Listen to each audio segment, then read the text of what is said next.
Assalamualaikum warahmatullahi wabarakatuh. Pemirsa Bawustari TV dimanapun Anda berada, jumpa lagi dengan saya Nila Hajar Fatimah di Talk Show Bawustari. Jadi di sini kami kedatangan narasumber yaitu Bapak Zaki Hilmi sebagai anggota Bawaslu Provinsi Jawa Barat. Boleh untuk perkenalan Bapak? Assalamualaikum warahmatullahi wabarakatuh. Selamat siang pemirsa Bawustari TV. Saya Zaki Hilmi, anggota Bawaslu Provinsi Jawa Barat, koordinator divisi pengawasan.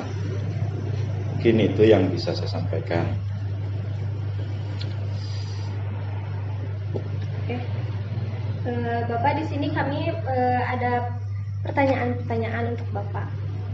Yang pertama, dari tahun berapakah Bapak gabung atau masuk ke Bawaslu Provinsi Jawa Barat? Baik, terima kasih Nila. Pertama, saya dilantik itu pada tahun 2018 dengan masa jabatan 5 tahun. Jadi periodenya itu 2018 sampai dengan periode tahun 2023. Jadi sebagaimana diketahui, memang Bawaslu ini sebagai bagian dari penyelenggara pemilu dengan masa tugas atau periodisasinya selama 5 tahun. Untuk pertanyaan selanjutnya, tugas apa saja sih Pak menjadi anggota Bawaslu ini? Bawaslu sesuai dengan amanah Undang-Undang 7 tahun 2017 itu ditugaskan untuk melakukan beberapa hal. Yang pertama, tugas pokok dan fungsinya itu adalah melakukan proses pengawasan seluruh tahapan penyelenggaraan pemilu. Jadi tahapan yang ada di penyelenggaraan pemilu itu tidak lepas dari proses pengawasan yang dilakukan oleh Bawaslu. Jadi tahapan apa saja? Tahapan mulai dari pendaftaran pemilih, kemudian pendaftaran calon, peserta pemilu ataupun pemilihan kepala daerah, kemudian juga kampanye, kemudian pendistribusian logistik, pemungutan, rekapitulasi sampai dengan penetapan calon terpilih. Yang kedua, tugas Bawaslu itu adalah menerima laporan aduan masyarakat terhadap pelanggaran yang terjadi. Jadi masyarakat bisa menyampaikan laporan terhadap dugaan pelanggaran yang terjadi pada proses pemilu ataupun pemilihan kepala daerah. Yang ketiga adalah penyelesaian sengketa. Penyelesaian sengketa yang terjadi pada pemilu atau pemilihan antar peserta dengan penyelenggara, dalam hal ini KPU, ataupun peserta dengan peserta. Yang selanjutnya adalah mengawasi juga secara khusus amanahnya di Undang-Undang 7 itu adalah terkait netralitas ASN, TNI Polri, dan kepala desa. Sebagaimana diatur, memang ada pihak-pihak tertentu yang itu dilarang untuk ikut politik praktis. TNI, Polri jelas, kemudian juga kepala desa itu juga dilarang untuk memberikan dukungan kepada peserta pemilu ataupun pemilihan. Itu tugas dari Bawaslu. Terima kasih. Untuk pertanyaan selanjutnya, bagaimana hubungan Bawaslu dengan civil society? Bawaslu tentu tidak bisa berdiri sendiri. Dalam hal ini perlu melakukan sinergi dengan lembaga-lembaga strategis yang ada, baik secara informal maupun formal. Dalam hal ini civil society itu di dalamnya ada organisasi kemasyarakatan, organisasi kepemudaan, kemudian juga NGO atau lembaga swadaya masyarakat, kemudian juga komunitas-komunitas lain. Tentu untuk memperkuat peran Bawaslu dan memperkuat demokrasi, maka Bawaslu membangun sinergi dengan seluruh stakeholder yang ada dalam civil society. Karena dalam demokrasi, dalam negara yang sehat, tentu saja harus ada check and balancing, bahwa negara harus dikontrol, para pemangku kepentingan itu juga harus memperhatikan aspirasi yang muncul dari masyarakat. Dan yang lebih utama adalah seluruh pelaksanaan koridor penyelenggaraan pemilu itu harus dipastikan tidak terdapat kecurangan, tidak terdapat juga penyelenggara yang tidak netral. Makanya sinergi antara Bawaslu dengan civil society itu dalam rangka untuk peningkatan kualitas demokrasi.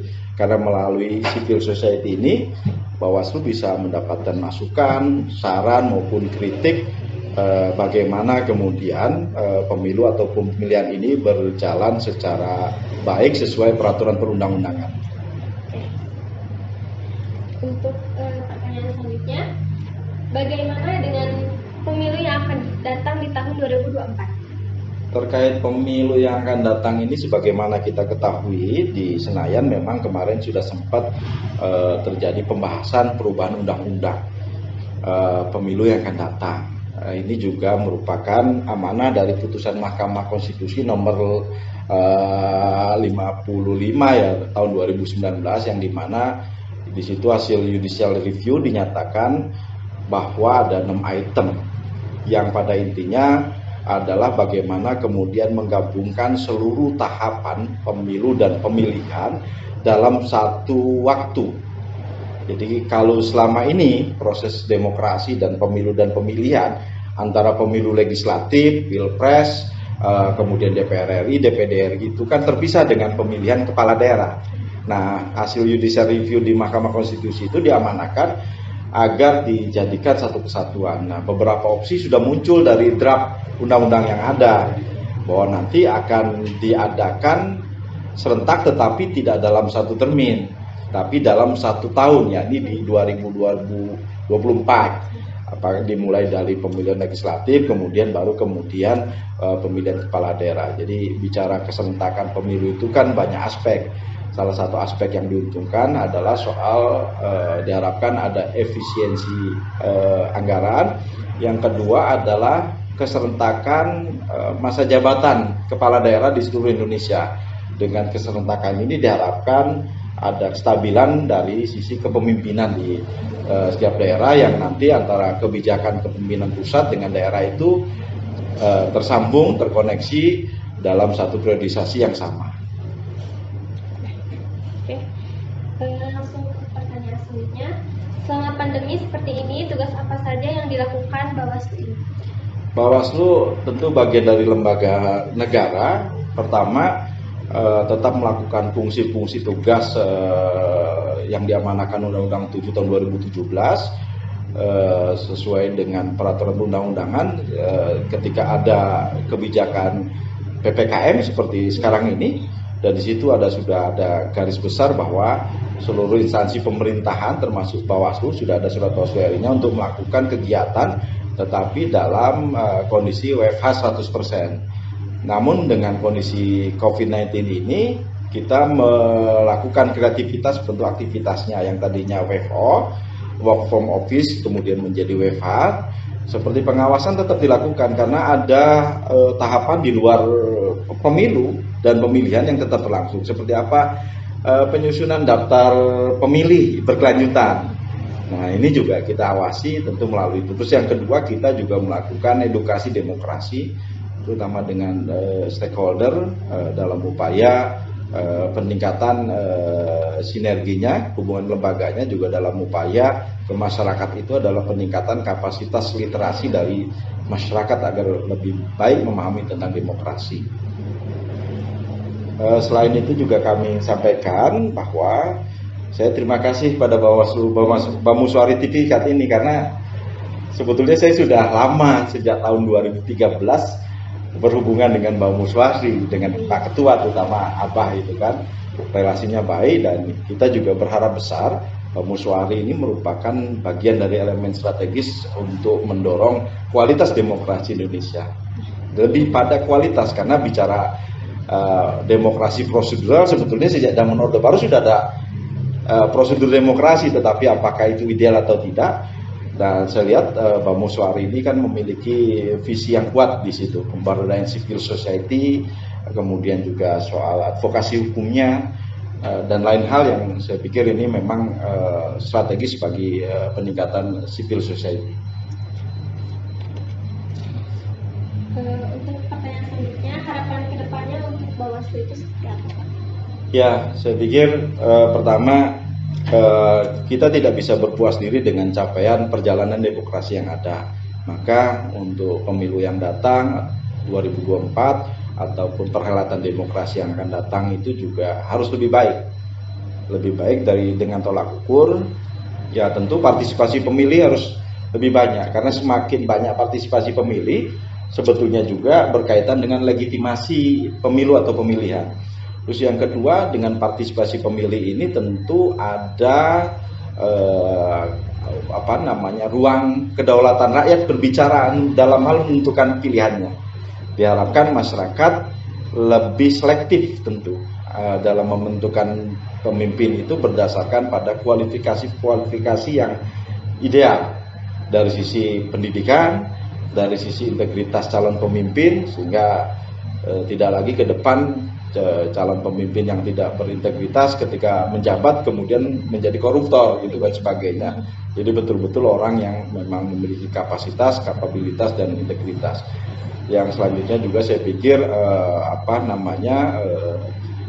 tugas untuk mengawal demokrasi ini bukan hanya penyelenggara tetapi seluruh elemen masyarakat, baik partai politik, kemudian civil society, di dalamnya ada NGO, kemudian juga lembaga pendidikan, tokoh-tokoh masyarakat keagamaan, kepemudaan, tokoh lainnya yang memang harus sama-sama untuk membangun negeri ini, terutama kualitas demokrasi di Indonesia. Oke, mungkin ada tambahan Pak?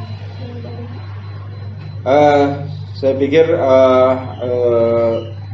demokrasi di Indonesia ini juga tantangan ke depannya akan semakin berat ya, karena memang trennya